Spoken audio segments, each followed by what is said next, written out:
1998ರ Coimbatore bomb blast ಪ್ರಕರಣಕ್ಕೆ ಸಂಬಂಧಪಟ್ಟಂತೆ bomb ಬ್ಲಾಸ್ಟ್ನ ಪ್ರಮುಖ ಆರೋಪಿಯನ್ನ ಬಂಧಿಸಲಾಗಿದೆ. ವಿಜಯಪುರದಲ್ಲಿ ತಲೆಮರೆಸಿಕೊಂಡಿದ್ದ ಆರೋಪಿಯನ್ನ ಅರೆಸ್ಟ್ ಮಾಡಲಾಗಿದೆ. ತಮಿಳುನಾಡಿನ ಕೊಯಮತ್ತೂರು ಪೊಲೀಸರಿಂದ ಈತನನ್ನ ಬಂಧಿಸಲಾಗಿದ್ದು 12 ವರ್ಷದಿಂದ ಕೂಡ ಈತ ತರಕಾರಿ ಮಾರಾಟ ಮಾಡಿಕೊಂಡಿದ್ದ ಆರೋಪಿ.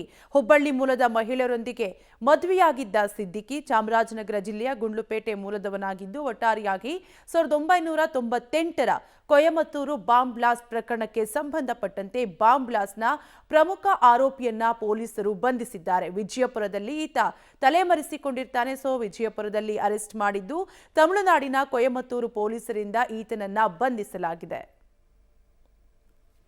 ಡೀಟೇಲ್ಸ್ ಕೊಡ್ತಾರೆ ನಮ್ಮ ಪ್ರತಿನಿಧಿ ಪುರುಷೋತ್ತಮ್, ಈತ ಹೇಗ್ ಸಿಕ್ಕಿಬಿದ್ದ ಪೊಲೀಸರಿಗೆ ಅಂತ?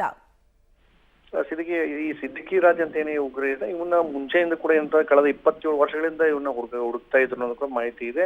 ಇದರ ಹಿನ್ನೆಲೆಯಲ್ಲಿ ಏನು ವಿಜಯಪುರದಲ್ಲಿ ಪ್ರಮುಖವಾಗಿ 12 ವರ್ಷದಿಂದ ತರಕಾರಿ ವ್ಯಾಪಾರ ಮಾಡಿಕೊಂಡು ಜೀವನ ಸಾಗಿಸ್ತಾ ಇದ್ದ ಅನ್ನೋದು ಕೂಡ ಮಾಹಿತಿನ ಕಲೆ ಹಾಕಿದಂತ ಏನ್ ತಮಿಳುನಾಡು ಪೊಲೀಸ್ ಇದ್ರು. ಆ ಮಾಹಿತಿ ಮೇರೆಗೆ ಒಂದು ವಿಜಯಪುರಕ್ಕೆ ಕೂಡ ಬಂದು ಅವರು ಕೂಡ ಇಲ್ಲಿನೇ ಠಿಕಾಣಿ ಹೂಡಿದ್ರು. ಕಳೆದ 2-3 ದಿನಗಳಿಂದ ಅವನನ್ನು ವಾಚ್ ಮಾಡಿ ತದನಂತರ ಅದ್ರ ಬಗ್ಗೆ ಸಂಪೂರ್ಣ ಮಾಹಿತಿ ಪಡೆದ ನಂತರ ಅವನ ಬಂಧನಕ್ಕೆ ಒಳಪಡಿಸಿದ ಮಾಹಿತಿ ತಿಳಿದು ಬಂದಿದೆ.